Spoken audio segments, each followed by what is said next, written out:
Now, we're not doing an introduction this week, Michael. We're already mid-conversation, so let's go. Where were we? Oh, okay, cool. I like that. That's very authentic pod style. Right, so we were talking there and we were having good chats about energy, and we were talking about people. And we were saying how, isn't it mad how, you were saying how you can struggle. Tell me about that, Mark. So you've 4 personal training sessions in a row and you can find, you crash after that. Yeah, so that was an example. So I could have 4, say, back to back, and I'll have my, I have to be attentive, I have to be interpersonal, I have to be engaging, I have to be paying attention, and after that I'll crash. Now, like, I'll be able to maintain that energy, even when I feel like shit. I'll still be able to show up and give people the service they need, but after that I'll crash. Like, I'll hit the floor. Once I can sit down, energy goes through the floor, negativity, whatever, it could seep in, right? So okay. I'll admit that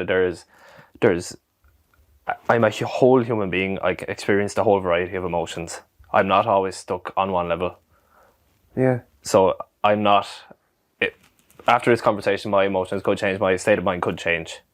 And that's fine, and it's ever-changing. I'm never the one level of energy constantly. Can I tease this out with you with a pointed question? Like, do you think that you try to maintain all of that and be a professional for the PT in order to establish yourself as a credible PT, and now that you have established yourself, that you could in fact loosen and relax into that? Or do you think that the role itself demands that level of attention? I think it demands the level of attention.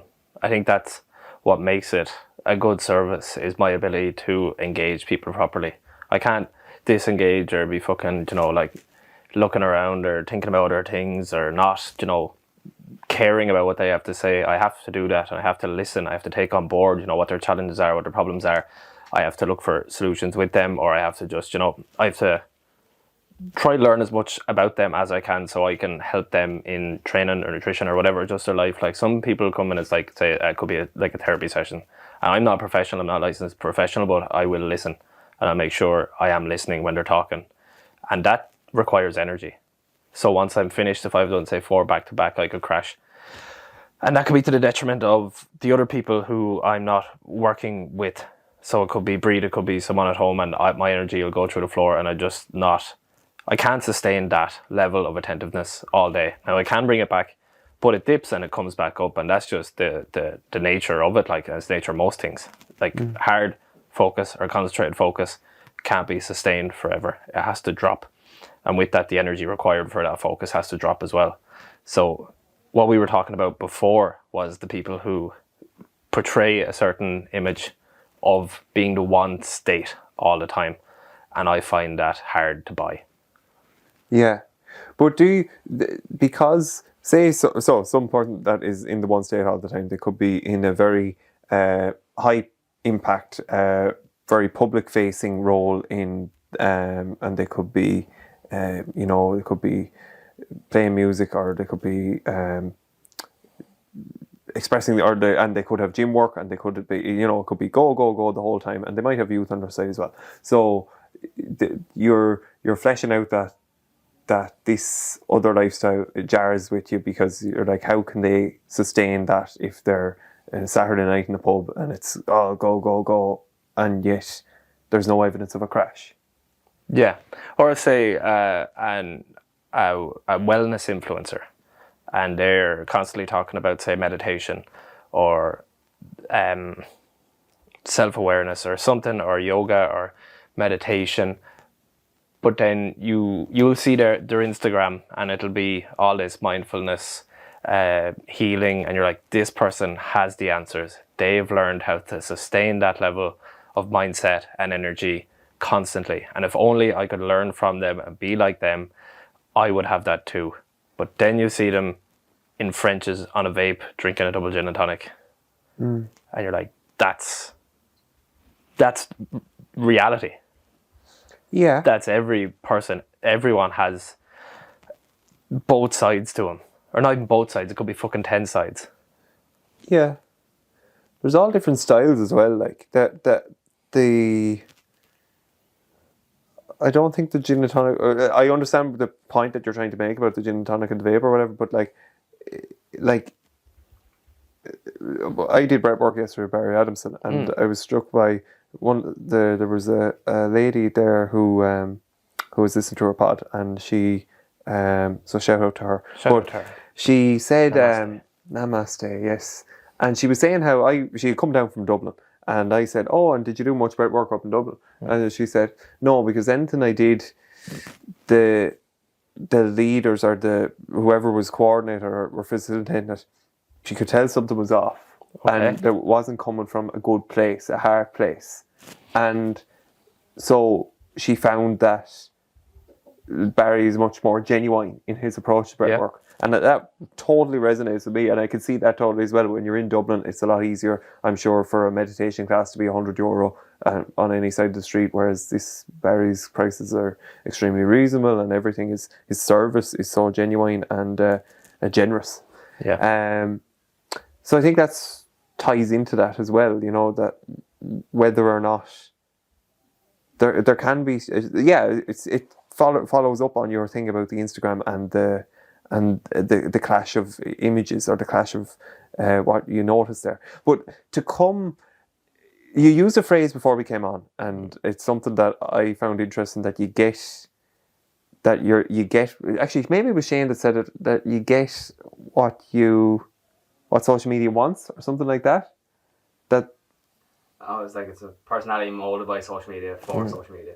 Yeah, that is such an interesting observation, because there's a lot to chew on. Someone said before that people give out about the politicians, but the people get the politicians that reflect them. Yeah. So I find it interesting, because I think politics, not to get into politics too much, but I think a lot of it is down to deferring. So, like, I think people don't engage fully with politics now, so they defer that, oh, so-and-so is a good person, so just vote for him or whatever. But, like, I think there's a lot of difference even when you look at RTE, like the board, they're meant to govern, they actually weren't governing, and now RTE is facing a whole reform because there was a lack of governance there. And it just resonated. Do you understand? Am I explaining that right now? Yes. Yeah, you are. Do you reckon, Shane's comment about the personality molded for social media by social media, do you think that could be the cart leading the horse as much as anything else? It could be what the person is displaying is also molding them. Yeah. But I can see that causing a lot of friction if I tried to do it in myself. Yeah, but because that wouldn't be me. True, but this is where we get into, for me anyway, we get into metaphysics, because how can a politician really reflect the people? Like, a politician decides to go into politics, how can, like, it has to be an instantaneous thing of wrapping oneself around the culture, understanding the people, understanding how to get elected. Fixing the potholes. Fixing potholes, yes, filling them, absolutely. But in the same sense, how does that music man get to the top of the music man pile? You know, yes, hard work might be part of it, but it's more what are the forces around. Social media is a force. What is driving him on? And that's why I like your analogy of the cart and the horse, because there has to be, so if I'm understanding you correctly, you were saying, I don't think I would like to be led by the cart, but I think our carts are already formed. What we input into our bodies, what we input into our minds, the conversations we have with people, they are stimulating everything and forming the background of our future decisions. They're impelling us forward. Yeah. Do you think we're choosing what we notice? I think we have to make a deliberate decision, because the social media is auctioning for our attention every single day, and advertising is everything. The world is. There's a phrase, what is it, that the idea should be that we, for our own well-being, decide to create more than we consume, just for our own balance, our own sense of understanding. And I think that makes it's very easy to, because there's just so much out there, to consume it all. But if we don't pump back out and understanding our sense of authenticity, our contribution to the world, well then what?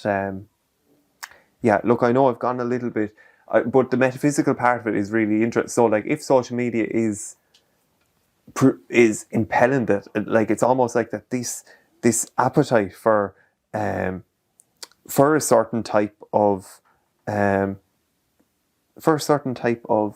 experience is what is at the heart of it. Like we're showing up here every week with Paper Tuesdays, trying to do something, but we don't. When people ask us what Paper Tuesdays is, we're just a podcast. We're still talking about stuff like what Kieran Fenlon Transport said, general stuff. Yeah, talking about general stuff, but in the same sense, like someone that is succeeding well is able to read their crowd, but it's not something that they do right in the second. It's to know that whole awareness of what they would like to hear, what they would like to see, and whether that comes from a place of genuine care, as it has been with your personal training, or someone that is succeeding. I think long-term success has to come from that place. Otherwise, it's just going to be a quick flare and it's done. It's not going to... I don't think you can last. It links back to what we've talked about a few weeks of ethics. Like without good ethics or sound ethics, you won't have such energy to bring to the fore that will sustain what you're doing. Yeah. Ethics or authenticity. I think authenticity is the only way to sustain yourself. If you're faking it, it can only last so long. And it could come out in a conversation, it could come out in your tonality and your voice that you're not being authentic. It could be something you said but didn't do, or something you were caught lying about that you were lying about, or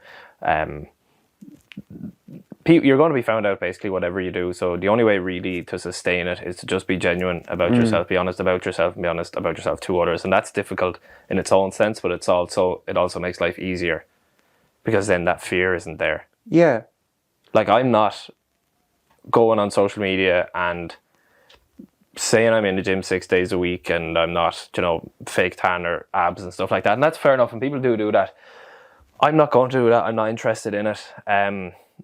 I fuck up sometimes. I don't always get things right. I understand that it's never going to be 100%. I'm never 100%. I make mistakes. I get things wrong. Some days I can't show up. Some days things go wrong. It's just trying to be as forthcoming with me and my issues as I can be, and I'm not always getting it right. Sometimes it doesn't work out that way, but the closer I can get to being who I am exactly on social media, if I am going to use it, I don't think social media serves the world in any great purpose other than advertisement. But I think even if I could just do that in a way that represents myself, I can sleep at night. But every video from you is it's like an infomercial of keeping fit, staying fit and healthy. Like it's not, and it's coming with a different angle than that, but the whole style of it isn't focused on the, I don't think cerebral is the right word. It isn't focused on like the flashy things. It isn't focused on aesthetic. The aesthetic. Yeah. But the more lofty I get with all this, the more it informs my own reality. Like that was something that I got from breath work last night, that like I get a real benefit from going into the lofty and the surreal, but I like to come back then to real earth and see how we can use that to do something and to actually behave differently. I suppose the reason I'm sharing this is because the breadwork yesterday was phenomenal for me, but yet it brought up so many other different things for the people in the room. And like, well, if that's my experience, well then it's as valid as someone else going through that as well. I'm trying to tie this into what we were talking about. It's not really landing with me straight away, but I'm sure it will. Mark, I've really enjoyed the presence that we've shared over the last week, because we went to 2 sauna sessions together. We did? Yeah. Wasn't it nice just to, I know we have the podcast ever, but just to spend time in each other's company without having to do something or having to... Yes, and that's something I definitely struggle with and have for a good while, is just doing things for the sake of it. I think there's 3 aspects of life. There's obviously work, love and play, I think. And play has definitely gone to the wayside completely for me over the past few years. work is definitely there and love is there as well. But I think play is so necessary, and it's not necessarily that we were playing in the sauna. We weren't playing with each other in the sauna. Thanks for that. We were talking about someone pissing at half-time in a match. But play is vitally important, I think, and it's just doing things not for the sake of accomplishment. Doing things purely to enjoy your experience of being here before it ends. Yeah. And to do more of that, I think I would like to incorporate more of it in my life. Like, I went for a run there this morning from Kilpatrick Beach along the cliffs there to Kilmichael and back. I didn't time it. Didn't try to push myself hard. I just went because I wanted to be outside along the sea in reality and get in touch with nature. I suppose that might sound lofty, but I wanted to just do something for the sake of it and get outside. And I felt great afterwards. Felt great. But sorry, you were going to add? No, I was just going to say. I just like what I was trying to get into the metaphysics is, I believe when you go on that nature walk that there's some exchange there between the nature and yourself, but be it the ions of what you're surrounded with, but there's some energy exchange there in what you on your nature walk. And there's another aspect that I think it all comes back to the fact that if quantum physics is so totally intertwined with everything, our own human experience. I hear that the human heart is one of the greatest sources of electromagnetic waves, and that everything is made up of these waves and particles. And like when we consider two people spending time with each other, when we consider a social media influencer with social media, it's two forces interacting with each other that I like to think of it. And it just, for me, it opens up possibilities when thinking about things, because you start to explore, well, how can that be relating with that? And how can, we take it for granted on the field when two teams collide with each other and they go hammer and tongs in a game and see who comes out the victor. I think there's so many other sources of conflicts and confluences where things are meeting on a regular basis. I just find it very interesting. Yeah. But to make it more realistic, Mark, I think summertime is a great opportunity for Ireland to just be free. And we have the championships, and we're in July now, and the good weather, and it goes by in a heartbeat. But it's just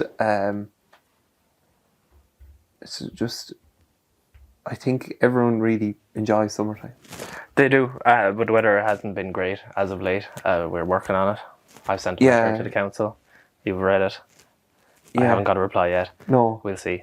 There was something I wanted to touch on, and it was killer whales. Right.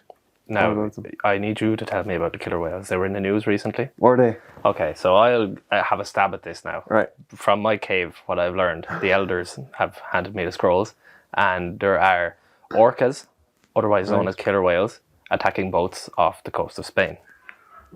Oh my goodness, right. Because, Shane might know more about this. Nope. No? Okay, so here we go. Someone who doesn't know the story is going to tell it. I believe the mother of a pack of killer whales was caught in a net or something, but she escaped, and now she is taking her revenge, her and her family, on the local fishing boats in this area. And they do it by swimming under the boat, over and back, because they're so big they create waves and they're toppling boats over. Wow. No, I don't know, are they attacking the captain of these boats, or? They are, Mark, and it may be because the orcas are playing, or it may be because they're taking a sort of revenge after years of being injured by boats. Good for the orcas. Yeah. Good for the orcas. Right. We've been Paper Tuesdays. I actually watched Blackfish. Oh, Have right. you ever seen that? Netflix. A woman at a meeting told me about it. Highly, highly recommend it. Right. Very eye-opening. Very good documentary. From Would you eat fish after it? I didn't eat fish before it. Right. But now I eat fish. No, I take fish oil because I don't eat fish. Just don't like the taste. No. Never been for you. Do you like fish? I do, yeah. Going to have organic salmon on the Table 41. Oh, very good. Yes, organic salmon. I had a hen's egg in Table 41 last time I went. Going to go for that as well. Did you like it? Yeah, I loved it, but I'm not sure what the difference is between a hen's egg and the eggs I'm eating. I sounded like someone from Monomal there. So blackfish. Blackfish, yeah. Killer whales are extremely intelligent. Right. They have bigger brains than us. Wow. And the part of their brain that's located as social intelligence, that's related to social intelligence, is far greater and more advanced than ours. So they experience social connection far more intensely, and they need it far more than we do. And what SeaWorld had been doing was going out into the wild, taking these babies from their mothers, often killing some in the process. And these babies were then obviously kept in tiny tanks. And these whales are so advanced that like different whales captured from different seas or areas would have different languages. So they actually wouldn't understand each other's sounds that they're making, because it'd be like we kidnapped you. Right. And put you in a cage Yeah. with someone else who we captured from Kenya. Oh, right. And Okay. you were now just had to live together in this tiny box Oh, and do shows for people. But Yeah. you are your same level of intelligence, but you have a higher need for social connection. But you're kept in this box with this man that you can't speak to. And Really, you're man. being made to do shows. So the whales obviously went insane. And there was one whale, Tillicum, who was like the main whale there. He's the big male, and the females, they actually live. They have matriarchal hierarchies in the killer whales. So the females kind of rule the roost, and the males kind of swim on the outside of the packs. So when the females were put in with this big male, they bet the shit out of him basically, and he was in this tiny cage, and he was constantly being attacked by the females. He had killed one trainer in his old training facility, and then the SeaWorld bought him. But it was never disclosed that he had killed that trainer. But it was kind of known, apparently, that he had. He then killed 2 more people while he was at SeaWorld, one trainer and one drifter who had got into his tank at night. And basically, I think he's still there.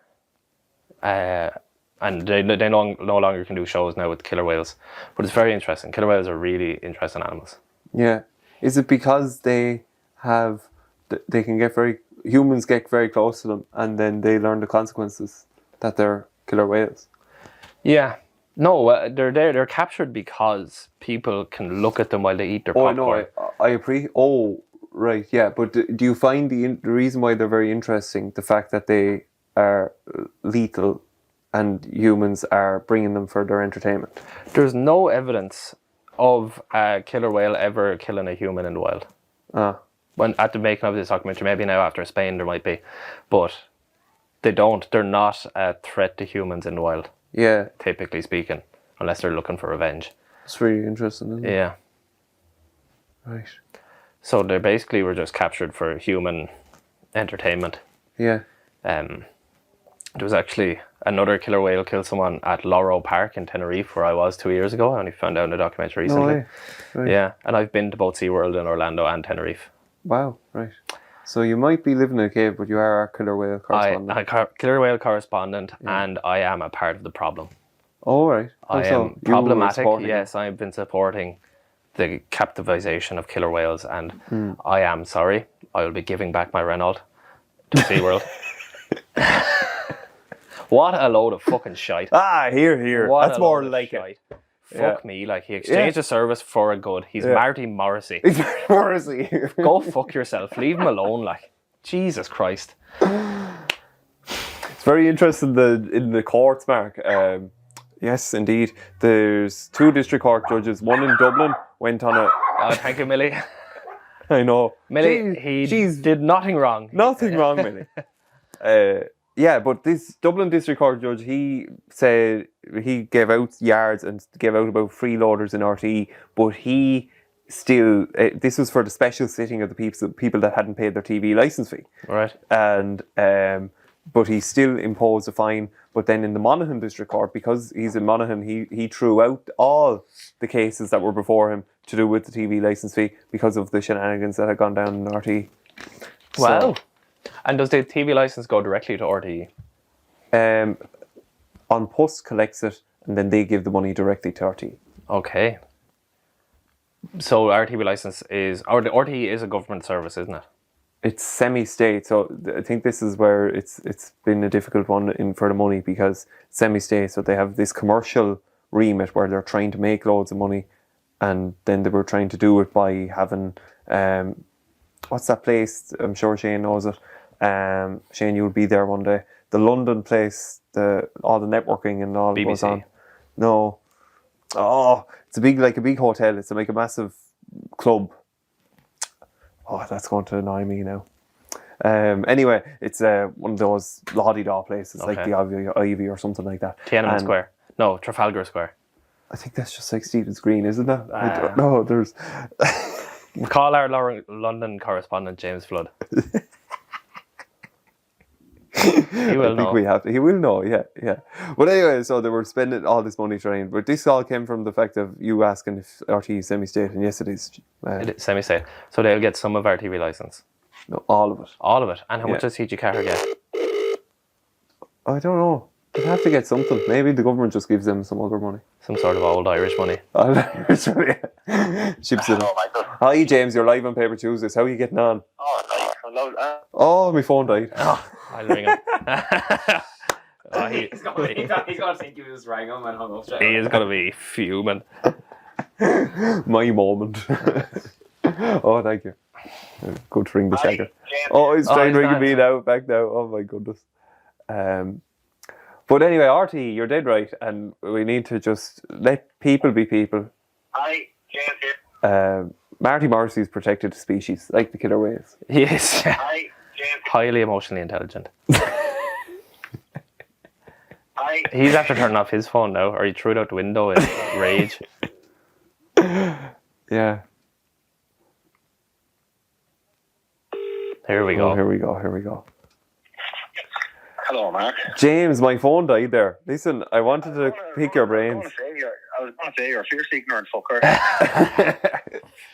Absolutely. James, tell me this now. You know the place in London, since you are our London correspondent, Yes. you know the place in London where RTE took out an office there, and it's kind of, or a pad, and it's a very la-di-da place. Soho Club. I knew he'd know it. Well done, James. Well done. The Soho Club. Yes.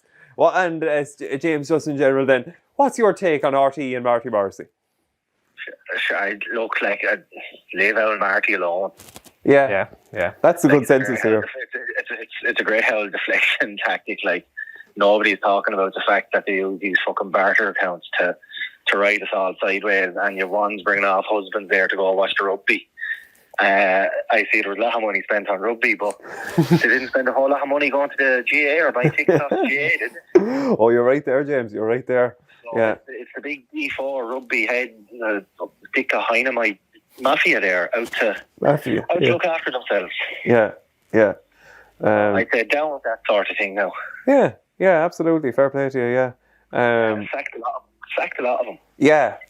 Would you go in and do the 6-1 instead or something like that? Do the which? 6-1 News, James Flood. 6-1 News. No, it wouldn't be. I'd like the job Eamon Dunphy had. Yeah, you're cut out for that, aren't you? I say, sack Darren Maloney and all these lads. Right. And bring back Eamon Dunphy, George Hook, and Joe Brolly. Bring them all back. You stop. Bring them all back. And you'd have people tuning in to watch RTE again, and good honest people. You never heard of Eamon Dunphy you never heard of Eamon Dunphy getting a free car to host a couple of events, did you? No, you didn't. No. Did you ever hear of Joe Brolly getting a free car to host events? No, didn't. Well, there you go. Yeah. There's two honest men now ran out of RTE. They told the truth. It's all the truth. That's the trouble. And James, the truth hurts. Yeah. And what would you say in general? Say that RT keep giving Marty the car and all. Isn't that Ireland though? No, RT didn't give Marty the car. No, sorry, Renault giving Marty the car, and Renault Marty getting a car. Isn't that Ireland? Yeah. Marty Morrissey's loved by the people. Everyone says no, let him have the car. Yeah, but sure, But isn't that the whole? That's Ireland, yeah, but sure. Yeah. The taxman's going to be fairly interested in his affairs. He'll get interested, yeah, but that's not today's story. But is it Ireland? We were talking about being Irish last week, and I think this is part of it. That 20 years ago, when you get away about something with the guards, and things, the little things that. You'd get a kick with sergeants and you'd be sent on your way, and that'd be the end of it. Yeah. Whereas now, if Pat Cody came along and gave you a kick in the hole, he'd be up in court and you would have hurt feelings, and sure. We won't get started on that. Well, James, look, that Ireland is still alive as long as you are alive, and that's the way we have to look at this. Yeah, absolutely. And if the likes of your man there on Twitter, or the Web Summit fella has his way, for Jesus Christ, we'd all just be a crowd of perfect people who wouldn't do anyone a turn. Yeah, doing a turn. Yeah. He doesn't want people doing turns for each other. He wants everyone ratting each other out and held to the highest letter of the law, and just fuck off, like, just because you got turned down for a job or something like that. I don't know. Another lad that has an opinion of himself. James, it's a pleasure as always. Any other parting thoughts? Did you enjoy the sunshine this afternoon? I thoroughly enjoyed the sunshine this afternoon, Michael, as we guided our team to victory with thorough and accurate statistical. And put myself on mute. Statistics don't matter. I know, James. I know. You're a gas man, James. It was a pleasure to spend the game beside you. And we were only short of putting the ball over the bar from. Oh, I know. Only for us, James. Only for us. Only for us, yeah. You're some yuck. And the bottle of Lucasade I got you. No, never let it be said that I don't look after you. No, you're a right chap, and I brought it down and pushed your head on the aisle, took it off me and drank it hot. Oh! Mark, have you any questions for James? Shagger Flood? No parting thoughts. Well done, James. Well done. Simple maths. Thanks, Mark. The old walking track is going well there now. I'm hoping, I'd say it'll be done now this evening. You'll be able to run lads around on Monday morning. Great stuff. It's a grand total of 531 metres as well. So you can... 531. Yeah, so 2 laps is a true kilometre, you could say. Right. An Irish kilometre. An Irish, a true kilometre. Kilometre. With the VAT added on. There you go. Absolutely. Yeah. And I tell you something now, we add on to that. We're not hiding it or paying for it through barter accounts like the RTE. Up the middle. Done and paid for in advance. James has been emotional. We'll send you the invoice in the post, alright? Yeah, absolutely. Thanks, James. Thank you. No problem. Catch on. Good luck. There you go. James Flood. Now, just one further note on the whole Marty thing. We both drove Renaults. Yeah. I don't see that as a great fucking present. Present? All right. It's not as if he got a Lamborghini. Yeah. No, he's actually he's not BBC. No. A fucking Renault. A Renault, yeah. Do you remember those computers you used to get as a child, the foldy up laptops? Yeah. And things like that is the Renault of cars. Or that's the Renault version of a car, is one of those laptops. Right. Yeah. Shite. There you go. Thanks for that. You heard it here first. Yes, Mark, yes. So we've had a relaxing podcast, and we might do a little bit more next week, but we might not. We might not. We're going to take it easy. You're just going to have to tune in. Yeah, to find out. Yeah. Thank you very much. Yeah, take it easy. Good night and God bless. Yeah.